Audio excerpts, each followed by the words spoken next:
Bismillahirrahmanirrahim. Assalamualaikum warahmatullahi wabarakatuh. Selamat sejahtera. Apa khabar semua? So, hopefully korang berada dalam keadaan sihat, sejahtera, aman, damai, tenteram. Um, okay, so bertemu lagi kita dalam video cikgu pada kali ini. Okay, untuk hari ini cikgu akan bincangkan berkenaan dengan subtopik 12.2 penghasilan tenaga nuklear. Masih lagi tingkatan 4, tapi subtopik yang kedua iaitu penghasilan tenaga nuklear. Hari ini kita akan belajar macam mana cara tenaga nuklear itu terhasil, macam mana tenaga nuklear itu dihasilkan, apa caranya, macam mana kaedahnya. Okey, jom kita akan tengok tanpa melengahkan masa. Macam biasa, kalau ada apa-apa soalan, korang boleh komen je kat ruangan bawah kat komen tu, ataupun boleh tanyalah, senang cerita boleh tanyalah. Okey, jom kita tengok apa yang kita belajar ni ya. So, penghasilan tenaga nuklear. Tenaga nuklear ni dihasilkan ada dua cara.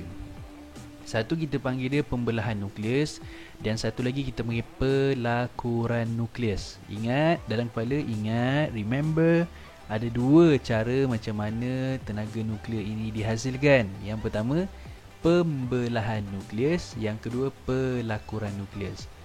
Simple. Okay, next. Pertama sekali kita nak tengok pembelahan nukleus. Apa itu pembelahan nukleus? Pembelahan nukleus merupakan proses pemecahan satu nukleus radioaktif yang berat kepada dua atau lebih nukleus yang lebih ringan dan lebih stabil, disertai dengan pembebasan tenaga. Okay, lagi sekali, dia adalah satu proses pemecahan. Okay, yang cikgu highlightkan ni, dia adalah satu proses pemecahan. Pemecahan apa? Pemecahan nukleus radioaktif yang berat, maknanya yang besar, kepada dua ataupun lebih nukleus yang lebih ringan, lebih kecil, lebih stabil. Bukan setakat terbelah macam tu je, tapi dia juga menghasilkan tenaga. Macam gambar rajah kamu tengok kat sini. Okey, jangan risau, cikgu akan detail dengan dia. Kita akan tengok ya. Contoh. Okey, berlaku apabila satu neutron yang perlahan membedil satu nukleus radioaktif yang berat, seperti contoh uranium 235. Bedilan neutron menyebabkan nukleus uranium 235 berpecah kepada dua atau lebih nukleus yang lebih ringan dan stabil. Tenaga yang banyak dibebaskan, neutron baru juga terhasil. Itu kita tengok contoh. Okay, ada neutron, dia membedil uranium 235, akan menghasilkan dua apa kita panggil, dua nukleus yang lebih stabil, yang lebih ringan dan stabil, iaitu krypton dan juga barium. Okey, lagi sekali kita tengok. Okey, dan juga tiga neutron baharu. Okey, neutron baharu ni dia akan continuously dia akan membedil nukleus yang berat yang lain, dan terhasil neutron dia akan membedil yang lain juga. So tindak balas ni dia sentiasa berpanjangan, dia akan berlaku, keep on going. Tindak balas ini kita panggil tindak balas berantai, iaitu tindak balas yang akan berlaku jika neutron baharu yang terhasil membelah nukleus uranium 235 yang lain secara berterusan. So kita panggil dia chain reaction ataupun tindak balas berantai. Simple saja simple saja. Okey. Itu tadi pembelahan nukleus. Simple. Sekarang pelakuran. Apa maksud pelakuran nukleus? Pelakuran nukleus merupakan satu proses percantuman atau penggabungan dua nukleus radioaktif yang ringan membentuk satu nukleus yang lebih berat, disertai dengan pembebasan tenaga. Dia terbalik dengan pembelahan tadi. Bila pembelahan tadi, satu yang besar diterbelah jadi dua yang kecil yang stabil. Sekarang ni dua yang kecil dia akan bergabung, fusion. Dia akan bergabung, dan pergabungan ini menghasilkan tenaga untuk membentuk satu besar yang lebih stabil. Contoh kita akan tengok ya. Contoh, dua nukleus kecil dan ringan seperti deuterium dan tritium bercantum dan membentuk satu nukleus yang lebih besar dan berat. Berlaku pada suhu yang amat tinggi, membebaskan tenaga nuklear yang lebih banyak berbanding dengan pembelahan nukleus. Okey. So keadaan ini, kita tengok gambar ni ya. Tengok gambar ni, tritium dengan deuterium, dia akan bergabung. Kedebum. Okey, so bila bergabung dia akan menghasilkan satu besar yang baru. Okey. So proses ini sebenarnya berlaku dekat matahari ya, mainly berlaku dekat matahari. Kerana apa? Okey, kerana dekat matahari dia banyak isotop hidrogen Contohnya tritium dengan deuterium tadi, ini semua isotop hidrogen ya. Dan dekat matahari juga suhunya amat tinggi ya. So that's why keadaan ini membolehkan proses pelakuran nukleus berlaku dengan lebih efektif ya. Okey. Penjanaan tenaga elektrik daripada tenaga nuklear. Bila kita sebut pasal tenaga nuklear dalam pembelajaran yang lepas, kita tahu bahawa nuklear ni boleh menjanakan tenaga elektrik bagi negara-negara yang memerlukannya. Tapi macam mana daripada nuklear tu boleh terhasil tenaga elektrik persoalannya kat sini. Okey, penjanaan tenaga elektrik daripada tenaga nuklear dilakukan dalam stesen jana kuasa tenaga nuklear. Dia ada tempat dia lah yang kita panggil stesen jana kuasa tenaga nuklear. Jadi kita akan kaji tentang stesen ni kejap lagi. Dia ada dua kawasan dalam stesen ni. Yang pertama kita panggil reaktor nuklear, dan lagi satu adalah penjana. Okey, kita akan tengok. Okey, ni adalah gambar rajah overview berkenaan dengan jana kuasa elektrik, stesen jana kuasa elektrik, yang mana kita ada reaktor nuklear di sini, ada bahan uranium, ada rod pengawal dan ada generator steam dan sebagainya. Ini kita panggil kawasan reaktor nuklear dan ini kita panggil kawasan penjana. Okey, kita akan tengok kejap lagi. Okey. So, ini adalah cara overview macam mana dia berfungsi. Okey, so kawasan ini kita panggil kawasan reaktor nuklear. Okey, kawasan reaktor nuklear. Dan lagi satu kawasan dalam stesen jana kuasa nuklear ini kita panggil dia penjana penjana. Jadi benda inilah yang berfungsi untuk menghasilkan tenaga elektrik secara keseluruhannya, stesen ini. So kita akan tengok dengan lebih detail tentang stesen ini Okey. First kita tengok dulu reaktor nuklear. Okey, tengok flow dia macam mana reaktor nuklear. Okey, dalam reaktor nuklear ni dia ada rod pengawal boron. Yang warna kelabu ni nama dia rod pengawal boron. Ni dia rod pengawal boron yang warna kelabu ni dekat atas ni. Okey, apa function dia? Function dia mengawal kadar tindak balas pembelahan nukleus dengan menyerap neutron yang berlebihan. Ingat tadi, pembelahan nukleus dia akan menghasilkan neutron. Bila neutron tu tak boleh dikawal, so dia akan menyebabkan kesan buruk. Untuk mengawal neutron-neutron yang berlebihan tadi, kita gunakan rod pengawal boron. So itulah function rod pengawal boron Okey, kemudian kita ada moderator grafit. Moderator grafit ni warna kelabu, yang background belakang ni warna kelabu. Okey, dalam moderator grafit ni ada rod-rod yang berwarna-warna lain. Okey, kita tengok apa itu. So moderator grafit apa function dia? Dia akan memperlahankan neutron itu. Bila neutron tu perlahan, tindak balas tu kita boleh kawal. So itu function dia Okey, yang warna-warni rod-rod dalam moderator grafit ni, dia ada rod bahan api uranium. So ini adalah bahan radioaktif tu, uranium tu. Dekat sini lah dia duduk. Okey, jadi apa function dia? Okey, function dia membebaskan tenaga haba melalui pembelahan nukleus untuk memanaskan gas yang mengalir melalui teras reaktor. Jadi function bahan api uranium ni sebenarnya mainly function dia untuk menghasilkan haba. Haba tu dia akan panaskan air yang dekat sekeliling ni. So air yang panas ni dia akan menghasilkan steam. Nanti saya akan cerita macam mana dia punya flow dia, macam mana flow dia. Okey, next kita ada perisai konkrit. Mana perisai konkrit? Ni. Yang mengelilingi kawasan-kawasan semua ni kita panggil perisai konkrit. Kenapa kena isi perisai konkrit? Okey, untuk mengelakkan kebocoran sinaran radioaktif daripada reaktor. Kita tahu kan, uranium ni adalah bahan radioaktif, dan salah satu cara macam mana nak menghalang sinaran radioaktif ni hanya dengan kita gunakan konkrit kan, ataupun plumbum So plumbum is a bit mahal dan payah nak jumpa. So kita guna konkrit lah, konkrit yang memang kukuh lah konkrit yang kukuh. Okey, itu reaktor nuklear. Next ada kawasan penjana. Dalam stesen ni ada kawasan penjana juga. Okey, kawasan penjana yang utama adalah turbin. Turbin. Okey, apa fungsi turbin? Apabila turbin diputarkan oleh aliran steam, magnet dalam penjana diputarkan. Ni. Mana penjana? Ini dia penjana elektrik. Penjana So, penjana elektrik apa function dia? Penjana elektrik menjana arus elektrik melalui proses aruhan elektromagnet apabila magnet berputar dalam satu gelung. Ini adalah elektromagnet punya tajuk lah. So apabila apabila magnet tu berputar dalam gelung tu, maka elektrik akan terhasil, dan elektrik inilah yang digunakan untuk kegunaan harian kita lah, elektrik. Okay. So ini adalah apa yang ada dalam kawasan penjana. Okay. Kita tengok sikit. Ini adalah reaktor nuklear. Okay, reaktor nuklear ini turbin, penjana elektrik, ada kondenser dan wah itu kembali. Okay, kita tengok proses dia macam mana. Okay, proses dia. Okay, yang pertama, bahan radioaktif uranium membebaskan tenaga melalui pembelahan nukleus. Okay.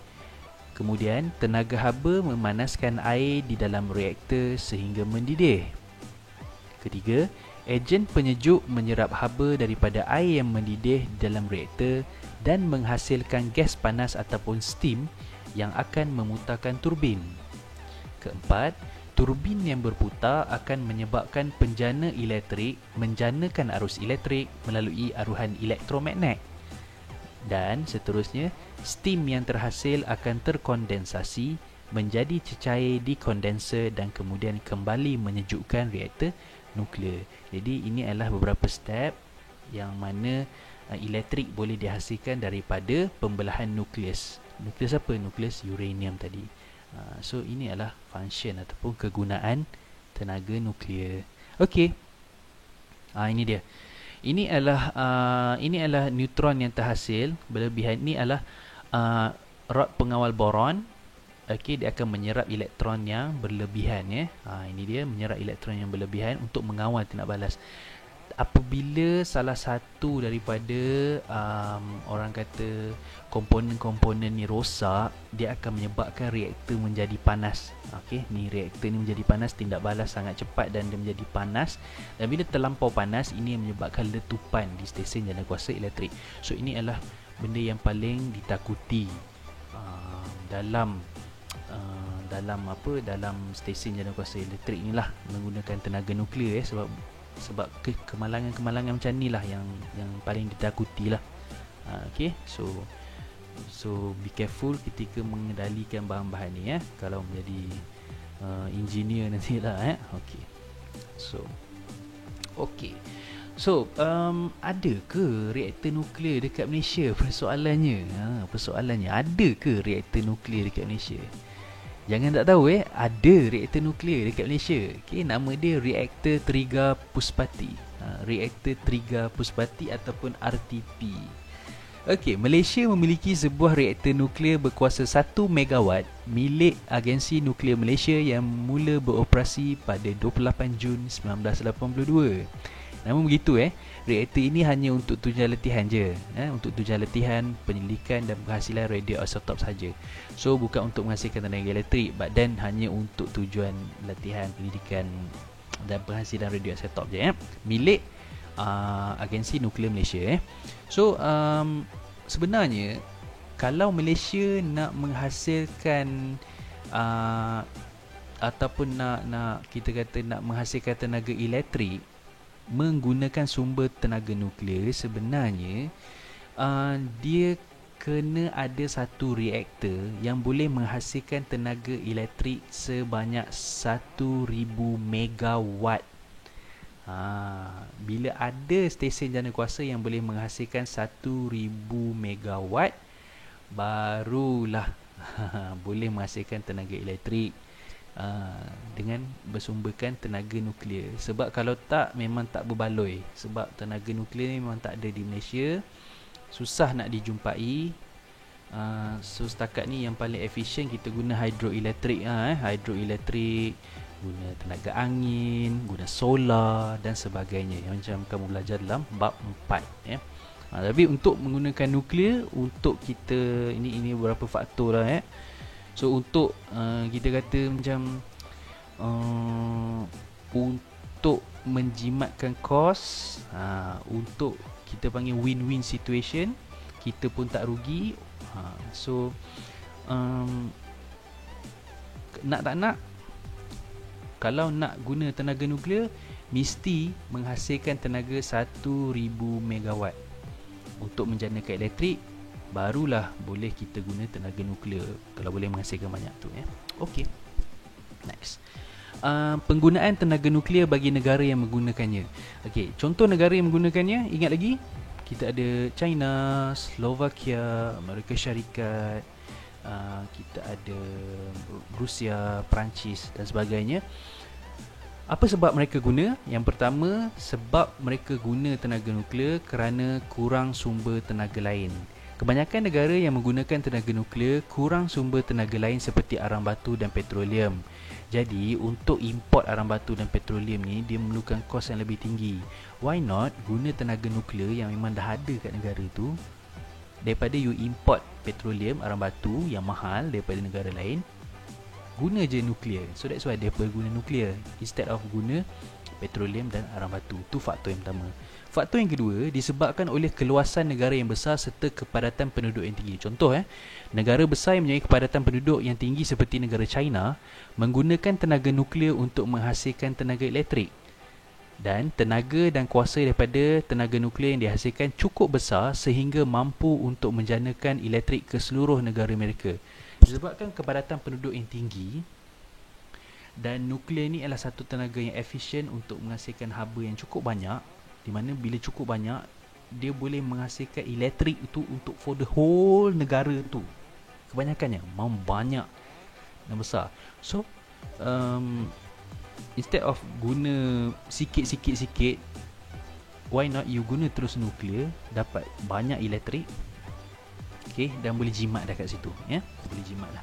Ini untuk negara yang kepadatan penduduk yang tinggi dan besar lah Contoh negara China. So that's why negara China kebanyakannya menggunakan sumber nuklear sebagai penghasilan tenaga elektrik. Okey, faktor yang ketiga adalah sumber pendapatan negara. Nuklear juga, penggunaan nuklear juga boleh menjadi sumber pendapatan negara. Contoh reaktor nuklear di Slovakia mampu menghasilkan tenaga elektrik yang melebihi keperluan negaranya. Sebabkan banyak sangat dia boleh hasilkan tenaga elektrik, Slovakia ni boleh jual elektrik tu kepada negara-negara jiran. So dia orang dapat duit. Sebenarnya boleh buat duit. Boleh buat duit.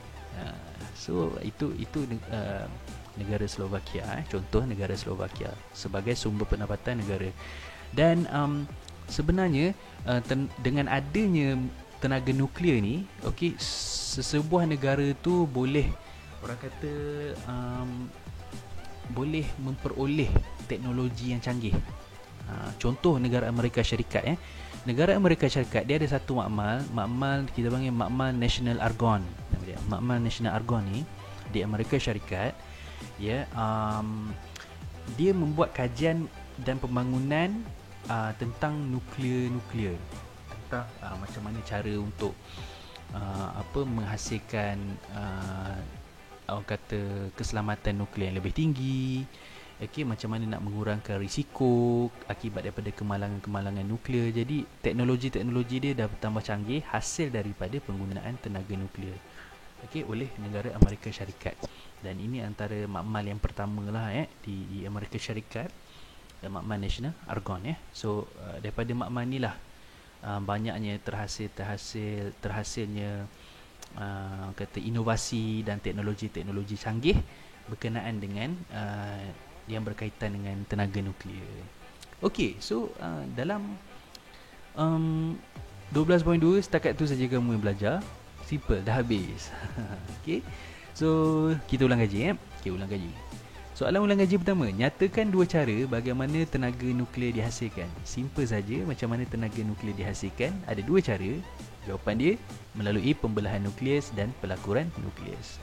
Okey, soalan seterusnya, apakah fungsi rod pengawal boron di dalam reaktor nuklear? Jawapan dia, fungsi rod pengawal boron untuk mengawal kadar tindak balas pembelahan nukleus dengan menyerap neutron yang berlebihan. Okey, simple saja. Soalan yang ketiga, apakah sumber bahan api utama dalam reaktor nuklear untuk menghasilkan tenaga elektrik daripada tenaga nuklear? Bahan api utama. So, apa bahan api utama? Jawapan dia uranium-235. Simple. Soalan keempat, apakah yang akan berlaku jika tiada dinding ataupun perisai konkrit pada reaktor nuklear? Jawapan dia, berlakunya kebocoran sinaran radioaktif daripada reaktor nuklear. Tapi na'udzubillah tak jauh lah So orang yang memang dah fikir dah sebelum buat lagi, dah rancang dah okay. Soalan terakhir, nyatakan dua kelebihan penggunaan tenaga nuklear bagi negara yang menggunakannya. So the answer is, pertama, mengurangkan kos import bahan api seperti petroleum dan arang batu yang mahal. Dan poin yang kedua, boleh menjana pendapatan negara melalui penjualan tenaga elektrik kepada negara lain, contohnya Slovakia tadi. Okey lah guys, so nampaknya setakat ni saja video cikgu untuk kali ni.